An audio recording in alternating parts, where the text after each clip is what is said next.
Suez എന്ന് പറയുമ്പോൾ online കോഴ്സുകളായതുകൊണ്ട് തന്നെ കുറേ ആൾക്കാർ ചോദിക്കാറുണ്ട് എന്താണ് ട്രസ്റ്റ് എന്ന് ചോദിക്കാറുണ്ട്. ഇന്ത്യയിലെ ആദ്യത്തെ ഡിജിറ്റൽ വൊക്കേഷണൽ ട്രെയിനിങ് അക്കാദമിയാണ് സ്വീസ് എഡ്യൂടെക് എന്ന് പറയുന്നത്. ഏകദേശം 1 ലക്ഷത്തോളം കുട്ടികൾ പഠിച്ചിറങ്ങിയതും ഓൾറെഡി ഇപ്പോൾ 30,000-ഓളം കുട്ടികൾ പല കോഴ്സുകളായിട്ടും പഠിച്ചുകൊണ്ടിരിക്കുന്നുണ്ട് നമ്മുടെ സ്വീസിൽ. അപ്പോൾ 1 ലക്ഷത്തോളം കുട്ടികൾ പഠിച്ചിറങ്ങി എന്ന് പറയുമ്പോൾ തന്നെ അത് ഒരു ട്രസ്റ്റാണ്. അതിലും വലിയൊരു ക്വസ്റ്റ്യൻ മാർക്ക് അവിടെ വരുന്നില്ല.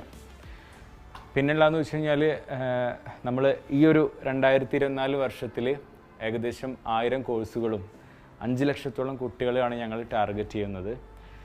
മറ്റൊരു സന്തോഷം പറയാനാണെന്നുണ്ടെങ്കിൽ സ്വിസിൽ പഠിച്ചിറങ്ങിയ 1 ലക്ഷത്തോളം കുട്ടികളിൽ ഏകദേശം 90% കുട്ടികളും പ്ലേസ്മെൻ്റ് ആയി എന്ന് പറയുമ്പോൾ തന്നെ അതിലും ഞങ്ങൾ സന്തോഷത്തിലാണ്.